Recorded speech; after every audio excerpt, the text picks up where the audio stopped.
হাফেজ মাওলানা হারুন রশিদ সাহেব, বস্তাবিন, শ্রীফলতলা, টাকু আইডিয়াল হানিফিয়া কওমিয়া মাদ্রাসা।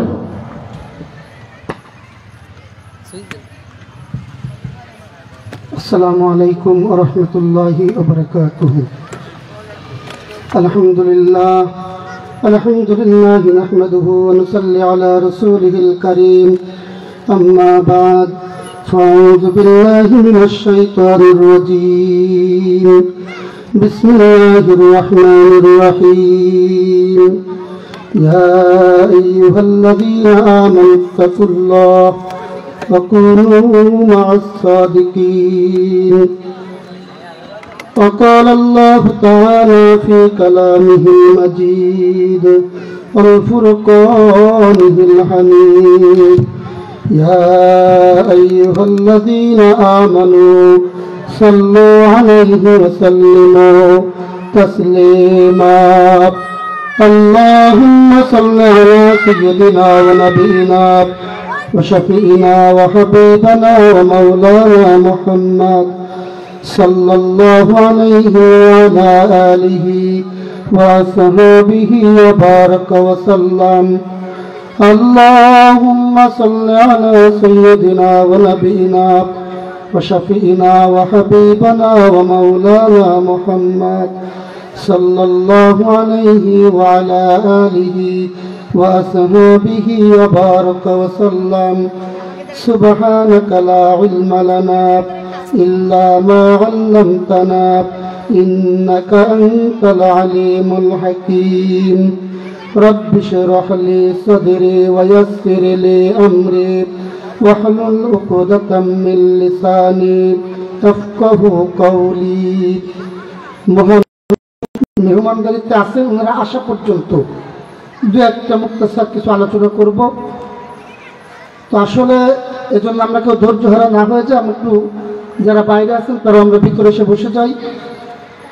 বিষয় হলো মাহফিল হবে, পোস্টারিং হয়েছিল, লিফলেট বিতরণ হয়েছিল, বাড়িতে বাড়িতে কালেকশনের মাধ্যমে দাওয়াত হয়েছিল, মাইকিং হয়েছিল, কিন্তু আল্লাহ তাআলা যাদেরকে কবুল করেছেন তারা আসতে পারছেন, যাদেরকে কবুল করেন না তারা আসতে পারেন না। এই কথা ঠিক কিনা? এই জন্য মানবীয় জিন্দগিতে নেকের কাজ করতে পারা, গুনাহমুক্ত জিন্দগি গঠন করতে পারা, এটা আল্লাহ তাআলার বহুত বড় এক ইহসান, বহুত বড় এক নিয়ামত। এই নিয়ামত পেয়ে বান্দা যখন নিয়ামতের শুকরিয়া আদায় করে, তো আল্লাহ তাআলা ওই বান্দা বান্দির জন্য নিয়ামতকে বাড়াই দেয়, নেকের কাজ করাকে তার জন্য সহজ করে দেয়। এই জন্য আমাদেরকে শুকরিয়া আদায় করতে হবে। কেন? আল্লাহ তাআলা বলেন, লাইন শাকারতুম লাযীদান্নাকুম ওয়া লাইন কাফারতুম ইন্না আযাবী লাশাদীদ। বান্দারে, তোমরা যখন আমার নিয়ামত পাবে, নিয়ামতের শুকরিয়া আদায় করো। যদি নিয়ামতের শুকরিয়া আদায় করতে পারো, আমি আল্লাহ তাআলা তোমাদের জন্য নিয়ামতকে বাড়াই দেব। আর যারা নিয়ামত পাওয়ার পরে নাফরমানি করবে, নিয়ামতের নাশুকরিয়া করবে, আমি আল্লাহ তাআলা তাদের থেকে নিয়ামতকে ছিনাই নেব আর তাদেরকে কঠিনতর আযাবের মধ্যে গ্রেফতার করব। কথাটা কার? আল্লাহ তাআলার কথা। এজন্য নেকের কাজ করতে পারলে মালিকের কি করতে হবে? শুকরিয়া আদায় করতে হবে। আমরা যদি শুকরিয়া আদায় করতে পারি, তো দেখা যাবে আল্লাহ তাআলা আমাদের জন্য নিয়ামতকে বৃদ্ধি করে দেবেন। আর নিয়ামতের নাশুকরিয়া করবার কারণে অনেক সময় কপাল পুড়ে যায়, হিদায়াত থেকে মাহরুম হয়ে যেতে হয়। দুনিয়ার ক্ষেত্রে অনেক বিপদ বালা মুসিবত জেকে বসে। এজন্য যখন জেহালাতে থাকি, নিয়ামতের শুকরিয়া হবে কার? আল্লাহ তাআলা শুকরিয়া আদায় করতে হবে। যাই হোক, আমি ছোট্ট একটা আয়াতে কারিমা তেলাওয়াত করেছি, ইয়া আইয়ুহাল্লাযীনা আমানুত্তাকুল্লাহ ওয়া কুনু মা'আস সাদিকিন। আল্লাহ তাআলা বলেছেন, হে ঈমানদারেরা, আল্লাহকে ভয় করো আর আল্লাহ ওয়ালাদের সঙ্গী হয়ে যাও। দেখেন, ওয়াজ কিন্তু আমরা কম বেশি সবাই জানি। সমস্যা একটা, আমরা আমল করতে পারি না। কেন? আমলের সমস্যা কোথায়? আমল হয় না দুই কারণে। এক হলো কাসরাতে জিকরুল্লাহ, সোহবাতে আহলুল্লাহ, বেশি বেশি মাওলা পাকের জিকির। দেখবেন যারা বেশি বেশি মাওলা পাকের জিকির করে, ওদের অন্তর মোমের মতো নরম হয়ে যায়। আল্লাহওয়ালাদের বয়ানে বসে তো বলার প্রয়োজন হয় না, অটোমেটিক চোখ দিয়ে পানিগুলো পড়তে থাকে, কান্নার রোল পড়ে যায়। আর যাদের ভিতরে জিকির নাই তাদের চোখের মধ্যে পানিও নাই। আর আল্লাহ তাআলা তো আমাদেরকে বলছেন যে তোমরা কম কম হাসো, বেশি বেশি করে কাঁদো। আল্লাহর পয়গম্বর সাহাবা ইকরামদেরকে বললেন, হে আমার সাহাবীরা, তোমরা কি জানো কোনো বান্দা বান্দির চোখ দিয়ে যদি মাছির মাথা পরিমাণ পানি বের হয়ে যায়, জাহান্নামের ভয়ে ওই বান্দা বান্দিকে জাহান্নামে দেওয়া কেমন কঠিন? সাহাবা ইকরাম বললেন, না ইয়া রাসূলুল্লাহ, আমরা জানি না। আল্লাহর পয়গম্বর বললেন, হে আমার সাহাবীরা, কোনো গাভীর উলান থেকে দুধ দহন করবার পরে ওই দহনকৃত দুধ গাভীর উলানের ভিতরে পুনরায় ভিতরে প্রবেশ করানো যেমন কঠিন, কোন বান্দা বান্দির চোখের কিনারা দিয়ে যদি মাছির মাথা পরিমাণ পানি বের হয়ে যায়, ওই বান্দা বান্দিকে জাহান্নামে দেওয়াও তেমন কঠিন। আল্লাহর পয়গম্বর বলেন, কিয়ামতের কঠিন ময়দানে সমস্ত নবী রাসূলরা পর্যন্ত জাহান্নামের ভয়াবহতা দেখাবার পরে যখন কান্নায় ভেঙে পড়বেন, সেজদায় পড়ে যাবেন, নবী রাসূল সমস্ত মানুষেরা পর্যন্ত সেজদায় পড়ে কাঁদতে থাকবেন আর বলতে থাকবেন, ইয়া নফসি ইয়া নফসি, মাবুদ গো, আমার কি উপায় হবে, আমার কি উপায় হবে। এমন ভাবে সমস্ত মানুষেরা যখন কান্না আরম্ভ করে দেবেন, আমার আপনার পয়গম্বর রহমতের কান্ডার উম্মতের কান্ডার রহমতের ভান্ডার দোজাহানের সরদার সরকারে দো আলম নবী মুহাম্মদুর রাসূলুল্লাহ সাল্লাল্লাহু আলাইহি ওয়াসাল্লাম ওই কঠিন ময়দানে সেজদায় পড়ে উম্মতের দরদি নবী কাঁদবেন আর বলবেন, ইয়া হাবলি উম্মতি, ইয়া হাবলি উম্মতি। মাবুদ গো, আপনার জাহান্নামের যে ভয়াবহ অবস্থা তৈরি হয়েছে, আপনার জাহান্নামের গায়ে ৭০,০০০ শিকল লাগানো আছে, এক একটা শিকলের গায়ে ৭০,০০০ ফেরেশতারা জাহান্নামকে টানিয়া ধরিয়া রাখতে পারে না।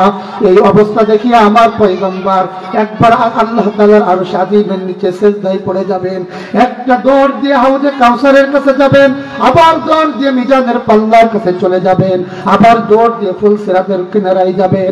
এরপর আল্লাহর পয়গম্বর একটা দৌড় দিয়ে জাহান্নামের দিকে দৌড়াইতে থাকবেন আর বলবেন, মাবুদ রে, আমি মুহাম্মদুর রাসূলুল্লাহ সাল্লাল্লাহু আলাইহি ওয়াসাল্লাম আপনার জাত পাকের কসম খাইয়া বললাম, আপনারা জাহান্নামের যে ভয়াবহ অবস্থা, এই অবস্থায় যদি আপনারা জাহান্নাম আমার একটা গুনাহগার উম্মতকে যদি খাইয়া ফেলে, আমি মুহাম্মদুর রাসূলুল্লাহ কিন্তু আপনার জান্নাতে যাব না। আল্লাহ তাআলা ডাক দিয়ে বলবেন, আমার ফেরেশতারা, আমার বন্ধুকে নিয়ন্ত্রণ কর, বন্ধুকে টানিয়া ধর। আমার বন্ধু যদি জাহান্নামের ভিতর লাফ দিয়ে পড়ে, এই জাহান্নামের আগুন নিভে যাবে, আমি আল্লাহ তাআলা জাহান্নামের আগুন আর কোনোদিন জ্বালাইতে পারবো না। বলার সঙ্গে সঙ্গে আল্লাহর পয়গম্বর যখন একটু ঠান্ডা হবেন, আল্লাহ তাআলা আমার হাবিবের হাতে, পয়গম্বরের হাতে একটু সামান্য পানি দেবেন, দিয়ে বলবেন, হাবিব, আপনি আর পেরেশান হবেন না, চোখের পানি ফেলবেন না। কোটি কোটি ফেরেশতারা যেই জাহান্নাম টানিয়া ধরিয়া রাখতে পারে না, এই যে সামান্য পানি আপনার হাতের মধ্যে দিয়ে দিলাম, এই পানিটাকে একটু জাহান্নামের গায়ে সেকা লাগাই দেন। এই কোটি কোটি ফেরেশতারা যেই জাহান্নামকে ধরে রাখতে পারে না, জাহান্নাম ঠান্ডা হয়ে যাবে। বলার সঙ্গে সঙ্গে আল্লাহর পয়গম্বর সামান্য একটু পানি নিয়ে জাহান্নামের গায়ে সেকা দেবেন, দেওয়ার সঙ্গে সঙ্গে জাহান্নাম ঠান্ডা হয়ে যাবে। আল্লাহর পয়গম্বর ডাক দিয়ে বলবেন, মাবুদ গো, কি পানি আপনি দিলেন, যে কুদরতের পানি দিলেন, যেই পানি দেওয়ার সঙ্গে সঙ্গে জাহান্নাম ঠান্ডা হয়ে গেল। আল্লাহ তাআলা ডাক দিয়ে বলবেন, হাবিব, এই পানি কোনো কুদরতের পানি না, কোনো কুদরতের পানি না, এই পানি হলো আপনার গুনাহগার উম্মতের চোখের পানি। এই জন্য আজকেরা কান্নাওয়ালা চক্ষু আমাদেরকে তৈরি করতে হবে, কান্নাওয়ালা দিল আমাদের তৈরি করতে হবে, আল্লাহ পাকের নামের জিকিরওয়ালা জবান আমাদের তৈরি করতে হবে, আল্লাহর দিনের ফিকিরওয়ালা কলব আমাদের তৈরি করতে হবে।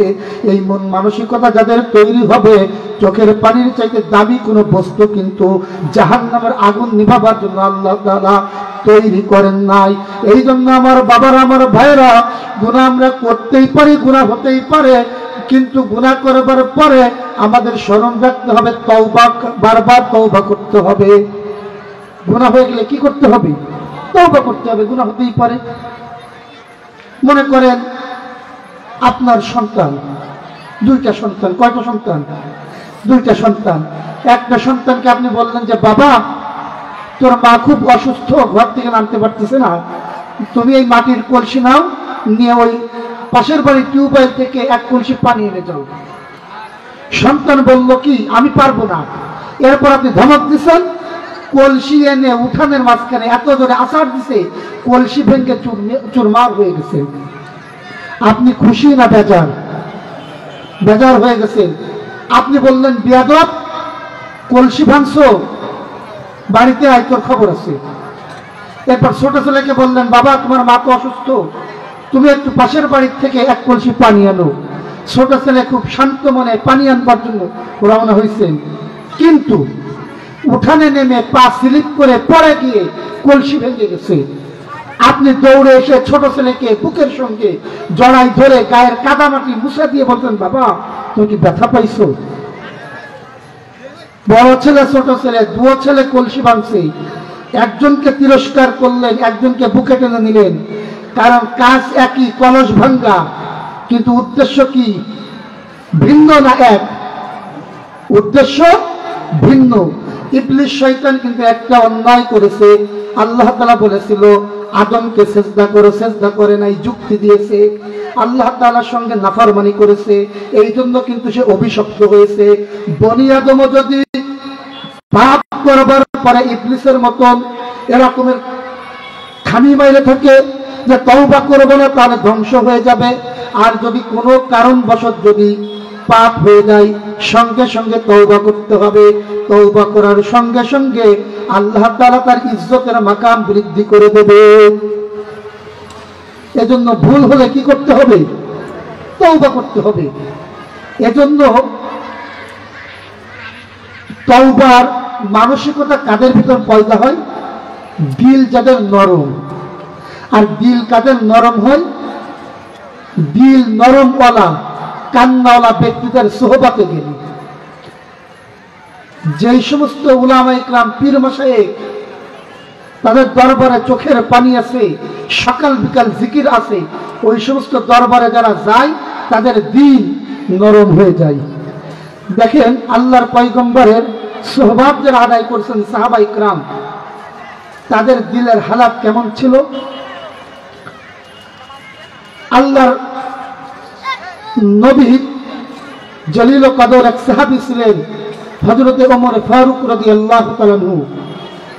ওনার খিলাফতের শাসন আমলে মক্কার বাইরে থেকে প্রায় 350 মাইল দূরে বাড়ি এক যুবকের। এই যুবক ব্যবসা করার জন্য মদিনার উদ্দেশ্যে রওনা হয়েছেন। প্রতিমধ্যে উটের পিঠে চলতে চলতে একটা জায়গায় গিয়ে এই যুবক ক্লান্ত হয়ে পড়ছেন। তখন নিজের উটকে একটা খেজুর গাছের সঙ্গে বাঁধছে, নিজে আবার একটা খেজুর গাছের ছায়ায় একটু বিশ্রাম নিচ্ছে, তো ঘুমিয়ে গেছে। এই যুবক যখন ঘুমিয়ে পড়ছে, বিদেশি যুবক, উটটা ছিল ক্ষুধার্ত, দড়ি ছিঁড়ে পাশে একটা খেজুরের বাগান ছিল, সেই বাগানে ঢুকে খেজুরের বাগানের চারা খেজুর গাছগুলো নষ্ট করে ফেলছে। খেজুরের মালিক ছিলেন এক মুরব্বী, রাগান্বিত হয়ে একটা পাথর দিয়ে এত জোর আঘাত করছে, উটটা মারা গেছে। যুবক ঘুম থেকে উঠে দেখে তার উট মৃত। আমার উটকে কে হত্যা করছে? তা মুরব্বী বলছে বাবা আমি হত্যা করছি। কেন হত্যা করলেন? তা বলে আমার খেজুরের বাগান নষ্ট করে ফেলছে, রাগ কন্ট্রোল করতে না পেরে একটা পাথর মেরে দিছি, তোমার উটটা মারা গেছে, আমি ইচ্ছা করে মারি নাই। যুবক আবার রাগান্বিত হয়ে মুরব্বীকে একটা পাথর মেরে দিছে, দিলে মুরব্বীও রক্তক্ষরণ হয়ে মারা গেছে। এখন যুবক চিন্তা করে কি করলাম? যুবক এখন মক্কা মদিনা ছেড়ে পলায় চলে যাবে না? আমি আপনি বলি কি করতাম বলেন তো? পলায় চলে যেতাম না? যুবক সেই বৃদ্ধার লাশের পাশে বসে আছে। সন্ধ্যা পর্যন্ত যুবকের 2 সন্তান বাবাকে তালাশ করে কোথাও না পেয়ে নিজেদের বাগানে চলে আসছে। দেখি আমার আব্বা কোথায়। এসে দেখে বাবার লাশ খেজুর বাগানের পাশে পড়ে আছে, পাশে এক যুবক বসা। বলে ইন্নালিল্লাহ, ভাই আমার বাবাকে কে হত্যা করছে? বলে ভাই আমি হত্যা করছি। আজীব ব্যাপার, আপনি আমার বাবাকে হত্যা করে আবার সে লাশের পাশে বসে আছেন। যুবক বলতেছে ভাই আমি আপনার বাবাকে ইচ্ছা করে হত্যা করি নাই, রাগের বসে একটা পাথর মেরে দিয়েছিলাম। পাথরের আঘাতে রক্তক্ষরণ হয়ে আপনার বাবা ইন্তেকাল করেছে। আমার বাড়ি এই মদিনা থেকে 350 মাইল দূরে। আমি যদি চাইতাম পড়াই চলে যেতে পারতাম, কিন্তু আমি দুনিয়ার মানুষের চোখ ফাঁকি দিতে পারবো, কিন্তু আহকামুল হাকিমিন রব্বুল আলামিনের চোখ আমি ফাঁকি দিবার ক্ষমতা রাখি না। এই জন্য আমি চাই না কিয়ামতের কঠিন ময়দানে জাহান্নামের আসামি হয়ে আমি কবরে যাই। এই জন্য আমি আমার কৃত পাপ রাশিকে এখান থেকে তওবা করে ক্ষমার ঘোষণা করে তারপরে আমি যেতে চাই। হযরতে ওমরে ফারুকের দরবারে ওই দুই যুবক এই যুবককে সঙ্গে করে নিয়ে চলে গেলেন, বাবার লাশ সহ গিয়ে মামলা দায়ের করলেন। আমিরুল মুমিনিন, আমার বাবাকে এই যুবক হত্যা করেছে, আমরা দুই ভাই বাবা হত্যার বিচার আপনার দরবারে চাই। হযরতে ওমরে ফারুক রাদিয়াল্লাহু তাআলা আনহু বললেন, এই যুবকের কাছ থেকে সব কিছু শুনলেন, শুনবার পরে বললেন, আগামী শুক্রবার এই হত্যার কিসাস করা হবে, যুবককেও মসজিদে নববীর সামনে হত্যা করা হবে। যুবক বললেন, আমিরুল মুমিনিন, আমার বাড়ি মদিনার বাইরে 350 মাইল দূরে, আমি বিদেশি মেহমান, আমার ছোট্ট একটা আবদার ছিল। আবদার হলো, আমি তো জানতাম না যে এখানে আসার পরে আমি এরকম একটা বিপদের মধ্যে পড়ে যাব। আমি আসবার আগে এক ইহুদির থেকে কিছু টাকা কর্জ করেছিলাম, আমাকে যদি একটু রুখসাত দেওয়া হতো তাহলে 350 মাইল পথ অতিক্রম করে ইহুদির দিনার পরিশোধ হয়ে, ইহুদির ঋণ পরিশোধ হয়ে আবার আপনার দরবারে আসতাম, এরপরে আপনি আমাকে কতল করতেন। ওমর ফারুক বললেন, কিভাবে করব? তোমার জিম্মাদার গ্রহণ করবে কি? বলে, আমার তো এখানে আপন বলতে কেউ নাই, কারণ আমি তো বিদেশি লোক। আমার যদি আজকে আপন ভাই থাকতো, ভাই ভাইয়ের জিম্মাদারি গ্রহণ করত, মা যদি থাকতো সন্তানের জিম্মাদারি গ্রহণ করত, বাপ যদি থাকতো সন্তানের জিম্মাদারি গ্রহণ করত, কিন্তু আজকে তো আমার আপন বলতে কেউ নাই। আল্লাহর পয়গম্বরের জলিল কদর এক সাহাবী আবু যর গিফারি রাদিয়াল্লাহু তাআলা আনহু দাঁড়িয়ে গেলেন, আমিরুল মুমিনিন, আজকে আমার মুসলিম ভাইয়ের পক্ষ থেকে আমি তার জিম্মাদারি গ্রহণ করলাম। আমিরুল মুমিনিন ওমর ফারুক বলে দিলেন, হ্যাঁ আল্লাহর পয়গম্বরের সাহাবী, হে আমার প্রিয় ভাই, এই বিদেশি মেহমান যদি আর ফিরে না আসে, তার বদলে কিন্তু আপনার কল্যাণকে দ্বিখণ্ডিত করা হবে, আপনি বুঝে শুনে জিম্মাদারি গ্রহণ করিয়েন। আবু যর গিফারি রাদিয়াল্লাহু তাআলা আনহু বললেন, হ্যাঁ আমি তার জিম্মাদারি গ্রহণ করলাম। জিম্মাদারি যখন গ্রহণ করতেন, যুবক চলে গেলেন, সেখানে গিয়ে ইহুদির ঋণ পরিশোধ হলেন, বাড়িতে গেলেন, মাকে জড়ায় ধরে চোখের পানি অশ্রু বিসর্জন দিয়ে বললেন, মা, আপনার ছেলে জীবন ভরে ব্যবসা করেছে মদিনায় গিয়ে, আবার ব্যবসা থেকে লাভবান হয়ে বাড়িতে এসেছে, এবার এমন ব্যবসা করতে যায় সন্তানকে শেষবারের মতন বিদায় করে দেন। জীবনে কোনোদিন আপনার সন্তান এই ব্যবসা থেকে আপনার দরজায় এসে আর মা বলে ডাক দেবে না। মা সন্তানকে বিদায় করে দিলেন। আসতে রাস্তার মাঝখানে একটু দেরি হয়ে গেল। জুমার নামাজের পরে সবাই প্রস্তুতি গ্রহণ করলেন, কিন্তু বিদেশি যুবককে তো দেখা যায় না। সবার মধ্যে এখন আলোচনা কি করা হবে। আবু যর গিফারির গর্দান এখন 2 টুকরা করে দেওয়া হবে। আবু যর গিফারি রাদিয়াল্লাহু তাআলা আনহু মসজিদ নববীর সামনে হাজির। পুরা মদিনার মধ্যে খবর হয়ে গেল, আল্লাহর পয়গম্বরের প্রিয় সাহাবী আবু যর গিফারি আজকে বিনা দোষে গর্দান দিয়ে দেয়। মদিনার মহিলারা ঘরের মধ্যে কান্না আরম্ভ করে দিলেন, মায়ের কোলের শিশুরা পর্যন্ত কান্না আরম্ভ করে দিলেন। মসজিদে নববীর মধ্যে সাহাবায়ে কেরাম একজন আরেকজনকে জড়ায় ধরে কান্না আরম্ভ করে দিলেন। বিনা দোষে আজকে আবু যর গিফারির গর্দান চলে যাবে। আবু যর গিফারির গর্দান উড়ানোর জন্য যিনি নির্দেশ দিচ্ছেন, আমিরুল মুমিনিন ওমর ফারুক, চেয়ারের মধ্যে বসা, 2 চোখ বেয়ে দাড়িগুলো বেয়ে তার চোখের পানি জমিনের মধ্যে পড়তেছে। কিন্তু ইসলামী প্রজাতন্ত্রে বিচার কার্যক্রম স্বজন প্রীতি করবার কোনো অধিকার ইসলাম নাই, বিধায় তো আমরা বুঝি না। আমরা তো জীবন ভরে দেখি যারা রাষ্ট্রীয় ক্ষমতায় যায়, অন্যায় করলেও তার কোনো বিচার হয় না, বিচার হয় নিরীহ উলামায়ে কেরামদের। এটা হলো গণতন্ত্রের মৌলিক চর্চা। আর ইসলাম যদি রাষ্ট্রীয় ক্ষমতায় যায়, সেদিন গরিব দুঃখী সবার অধিকার প্রতিষ্ঠিত হবে, সেদিন তারা জালিমের জুলুম থেকে মাজলুম পরিত্রাণ পাবে। উহাদের মঞ্চে নাই বাস্তবতা। কিন্তু আজকে তো আমাদের দুর্ভাগ্য। শাইখুল হাদিস আল্লামা আজিজুল হক রহমতুল্লাহ বলতেন যে মিয়া পকেটে পয়সা নাই বিধায় রসগোল্লা ওয়াজ করে যায়, পকেটে যদি পয়সা থাকতো তাহলে রসগোল্লা গোল সাদা মিষ্টি এ ওয়াজ করতাম না, টাকা দিয়ে রসগোল্লা কিনে গালের ভিতর ভরে দিয়ে বলতাম চাবা, চাবাইলে বুঝবি রসগোল্লার স্বাদ কেমন। আজকে খেলাফতের ওয়াজ করি কেন? খেলাফত কায়েম করতে পারি নাই। খেলাফত যদি কায়েম হতো তাহলে জালিমের জুলুম থেকে জাতিকে মুক্ত করে বলে দিতাম এর নাম ইসলাম। আল্লাহ তাআলা আগামীতে উলামা ইকরামদেরকে কবুল করুক। আশা করা যায় আল্লাহ তাআলা যদি এই জাতিটা একটা পটভূমির পরিবর্তন করে দিবেন, কথা ঠিক কিনা? সেজন্য আমাদেরকেও প্রস্তুত হতে হবে। আমাদেরকে ইসলাম প্রতিষ্ঠার মধ্যে মুজাহিদ হতে হবে, শীষে টানা সৈনিক হতে হবে, কথা ঠিক কিনা? যাই হোক, আমি যে কথা বলতেছিলাম, আবু যর গিফারী রাদিয়াল্লাহু তাআলা আনহুর গর্দান যখন দুই টুকরা করে দেওয়া হবে, অনেক লোকেরা তাকিয়ে দেখতেছেন, দূর থেকে কে যেন মরু ঝড় উড়িয়ে বালু ধুলিকণা উড়িয়ে মসজিদে নববীর দিকে আসতেছেন। সমস্ত মানুষেরা বললেন আমিরুল মুমিনিন একটু অপেক্ষা করেন। দেখা যায় ওই যে কাফেলাটা আসতেছে, কাফেলা পর্যন্ত ওয়েট করেন, অপেক্ষা করেন। আমিরুল মুমিনিন বললেন ঠিক আছে, কাফেলা পর্যন্ত অপেক্ষা করি। দেখা গেল কাফেলা আর কেউ নয়, ওই যুবক নিজের গর্দান দেওয়ার জন্য 350 মাইল পথ অতিক্রম করে মসজিদের নববীর সামনে এসেছেন, নিজের একটা ভুল দুনিয়ার থেকে শুধরিয়ে মাওলা পাকের কবরে যাওয়ার জন্য। আমি বলতেছিলাম আত্মা যদি পরিশুদ্ধ হয়ে যায় তাহলে নিজের অজান্তে ভুল হলেও, নিজের অজান্তে পাপ হলেও সেই বান্দা পাপ নিয়ে কবরে যেতে চায় না, কথা ঠিক কিনা? সবাই তাকিয়ে অবাক হয়ে গেল।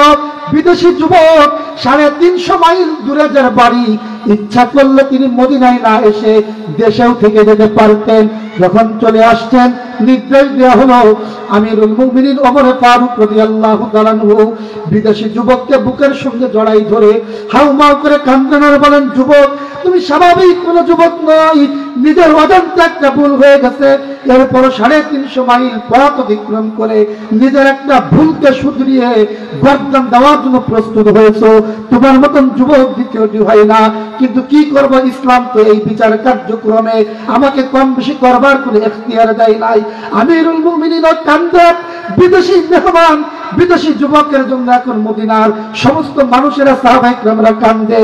এমন কান্নার রোল যখন পড়ে গেছেন, দুই যুবক দাঁড়িয়ে বললেন, আমিরুল মুমিনিন আমরা দুই যুবক বাবা হত্যার বিচারে চাইছিলাম, কিন্তু আমরা সিদ্ধান্ত পাল্টিয়ে ফেললাম। বাবা হত্যার বিচার আমরা চাই না, কারণ যেই যুবক নিজের ভুলের জন্য গর্দান দিতে প্রস্তুত হয়, এই যুবক স্বাভাবিক কোনো যুবক নয়। এই যুবক ইচ্ছাকৃত কোনো মানুষকে হত্যা করতে পারে না। আমরা দুই ভাই সিদ্ধান্ত নিয়েছি, আপনার আদালত থেকে মামলা প্রত্যাহার করলাম। বাবার রেখে দেওয়া যে আমানত যে সম্পদ আছে, আমাদেরকে এই বিদেশি যুবককে ভাই হিসাবে গ্রহণ করে নিলাম। সম্পদকে 3 ভাগে বন্টন করে দেন। বাবার সম্পদের উপরে মরণ পর্যন্ত 3 ভাই একই সঙ্গে বসবাস করব। আত্মাকে পরিশুদ্ধ করতে হবে। আমি বলতেছিলাম এজন্য আল্লাহ তাআলা বলেছেন, ইয়া আইয়ুহাল্লাযীনা আমানুত্তাকুল্লাহা ওয়া কুনু মা'আস সাদিকিন। আল্লাহর আত্মা পরিশুদ্ধ ব্যক্তিদের সোহবতে গেলে আত্মা পরিশুদ্ধ হয়। সাহাবায়ে কেরামরা মুহাম্মদুর রাসূলুল্লাহর সোহবতে গিয়েছেন, পরিশুদ্ধ আত্মাওয়ালার কাছে গিয়েছেন, এই জন্য আত্মা পরিশুদ্ধ হয়েছেন। আর আত্মা যখন পরিশুদ্ধ হয়ে যায়, এই বান্দার গোটা কুল কায়নাত মাল্লাহুল মাওলা ফালাহুল কুল সব কিছুকে আল্লাহ তাআলা তার অধীনস্থ করে দেয়। আমিরুল মুমিনিন হযরতে ওমর ফারুক রাদিয়াল্লাহু তাআলা আনহু তার শাসন আমলের ঘটনা, একটা মাঠের পাশে গিয়ে বিষণ্ণ মনে দাঁড়িয়ে আছেন, গভীরভাবে চিন্তা করতেছেন। লোকজন এসে জিজ্ঞাসা করে, আমিরুল মুমিনিন বিষণ্ণ মনে কি চিন্তা করতেছেন? আপনার কি শরীর খারাপ না মন খারাপ? বলে মনও খারাপ না শরীরও খারাপ না। আমি ওমর সেই কথাই চিন্তা করি। আমি ওমর একদিন এই মাঠের মধ্যে ভেড়া আর বকরিগুলো চড়াইতাম, আমার ছাগলের রাখালগিরি করতাম, কিন্তু আমার হাতে অনেক বড় লাঠি থাকতো, লাঠি দিয়ে ছাগলগুলোকে নিয়ন্ত্রণ করতে পারতাম না। এই ছাগলগুলো পাশের মানুষের ফসলের জমিতে মুখ লাগাইতো, মানুষেরা এসে আমাকে ঝগড়া করত। তখন আমার আব্বা এসে আমাকে ধমক দিয়ে বলতো, ওমর সামান্য কয়টা ভেড়া বকরিগুলোকে নিয়ন্ত্রণ করতে পারিস না, তোর ভবিষ্যৎ কেমন করে কাটবে আমার তো বুঝে আসে না। সন্তানরা যদি কোনো কাজ দেওয়ার পরে না পারে, বাবা তো এই কথাই বলে, এই সামান্য কাজ করো না, তুই কি করে খাবি, এরকম বলে না? ওমরের আব্বাও সেইভাবে বলছে, ভাই আমি ওমর, আমি তো সেই ওমর যে ওমরের কথা ভেড়া বকরি পালেও কোনোদিন শুনতো না, ভেড়া বকরি ছাগলের পালে কোনোদিন শুনতো না। আর আজকে আমি এমন লোকের সোহবত আদায় করলাম, এই সোহবতের কারণে কুল কায়নাত সব ওমরের কথাগুলো শুনে। নীল দরিয়ার মধ্যে পানি নাই, তো চিঠি লিখে পাঠাই দিয়েছেন, হে দরিয়া, তুমি যদি আল্লাহর হুকুমে বহমান হয়ে থাকো, আমি আল্লাহর খলিফা হিসেবে নির্দেশ প্রদান করতেছি, আল্লাহর মাখলুকের জন্য বহমান হয়ে যাও। আর যদি তুমি নিজের ইচ্ছায় বহমান হয়ে থাকো, আমি আল্লাহর খলিফা বলে দিচ্ছি, তোমার মতন কুলাঙ্গার দরিয়ার সহযোগিতা আল্লাহর খলিফা ওমরের প্রয়োজন নাই। চিঠি লিখে দরিয়ার ভিতর রাখতে দেরি আছে, পানিতে দরিয়া পরিপূর্ণ হতে দেরি নাই। তাই হুজুররা ক্ষমতায় গেলে দেশ চালাবে কি করে? আরে হুজুররা ক্ষমতায় গেলে ইউরোপ আমেরিকার সাথে লাইন করবে না, গভীর রাতে তাহাজ্জুদের সম্পর্ক করবে আরো সে আদিম ওলার সঙ্গে। তালেবানরা আরো সে আদিম ওলার সঙ্গে নেটওয়ার্ক স্থাপন করেছে, আল্লাহ তাআলা আনার লাগাইছে, তার মধ্যে বরকত দান করে দিয়েছে। তাদের অর্থনৈতিক এখন মন্দা কাটিয়ে তারা এখন বিশ্বের প্রথম শ্রেণীর অর্থনৈতিক রাষ্ট্রের মধ্যে পরিগণিত হচ্ছে। হচ্ছে কি হচ্ছে না? সম্পর্ক কার সাথে করছে? আমেরিকার সাথে, ইউরোপের সাথে, ব্রিটেনের সাথে, ভারতের সাথে সম্পর্ক করছে। কার সাথে? আমরা ইসলাম চাই, কিন্তু আল্লাহর সাথে সম্পর্ক করে ইসলাম চাই না, ইসলাম চাই ভারতের সাথে লাইন করে। এই জন্য তো আমাদের দ্বারা ইসলামী বিপ্লব হয় না। ভালো করে বুঝতে হবে, ইসলামী বিপ্লব এত সহজ।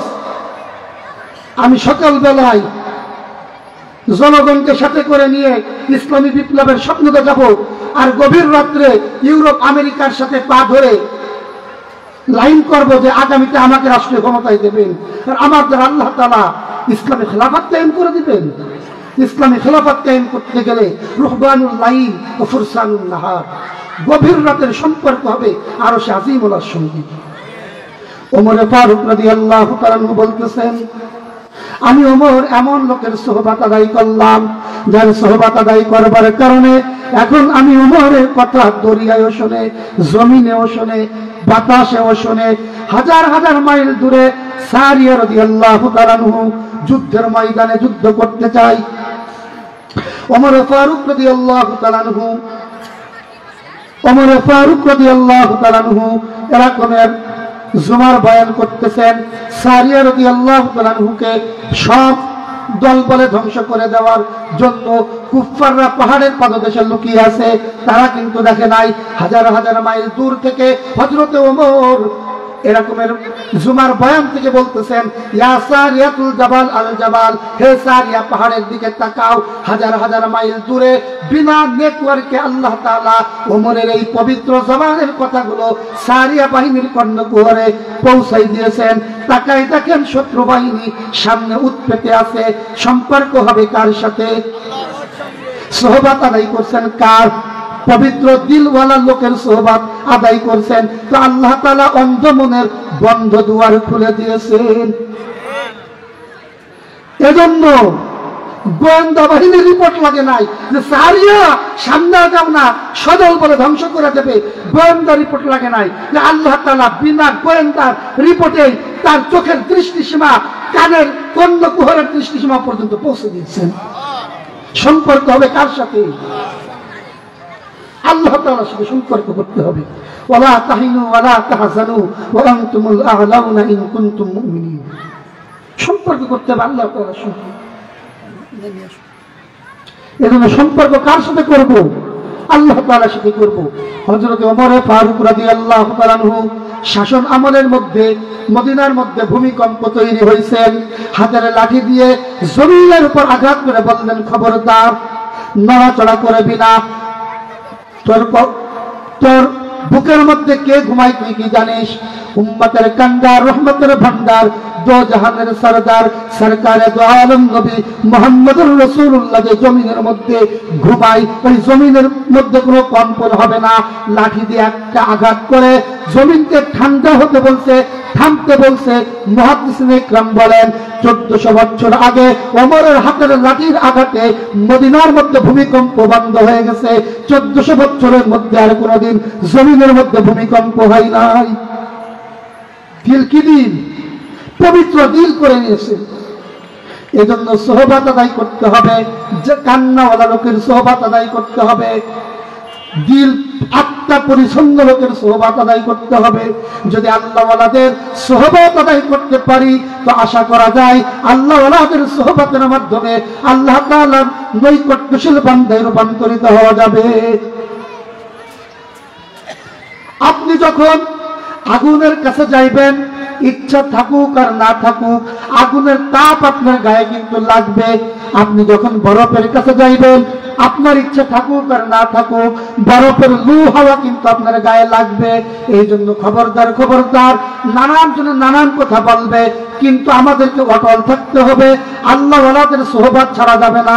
আজকে কিন্তু বয়ান আমরা সবাই জানি, চোখের মধ্যে পানি আছে তাদের, যাদের জবানের মধ্যে মাওলা পাকের জিকির আছে, চোখে পানি আছে তাদের, আল্লাহওয়ালাদের সোহবাত আছে যাদের। কথা ঠিক কিনা? যাদের আল্লাহওয়ালাদের সোহবাত আছে, জবানের মধ্যে জিকির আছে, এই পবিত্র মানুষগুলোর চোখের মধ্যে মাওলার মারিফতের নূর যাদের সিনার ভিতরে আল্লাহ তাআলা জ্বালিয়ে দিয়েছেন, এই জন্য তাদের চোখের মধ্যে কিন্তু পানি আছে। এজন্য আত্মাকে পরিচ্ছন্ন করতে হবে, আত্মাকে পবিত্র করতে হবে। আসলে বলেন, অপরিচ্ছন্ন আত্মা নিয়ে কবরে গেলে মালিকের জান্নাত পাওয়া যাবে? কি মনে হয়? আমাদের মা বোনেরা যখন রান্না করেন, রান্না করবার সময় চুলার ভিতরে লাকড়ি দেয়। এখন তো গ্যাসের চুলা, লাকড়ি সব বাড়িতে নাই। তো মাটির চুলায় যখন লাকড়ি দেয়, মনে করেন 2-3টা শুকনো লাকড়ি দিছে, ঘটনাক্রমে একটা কাঁচা লাকড়ি ওর ভিতর চলে গেছে।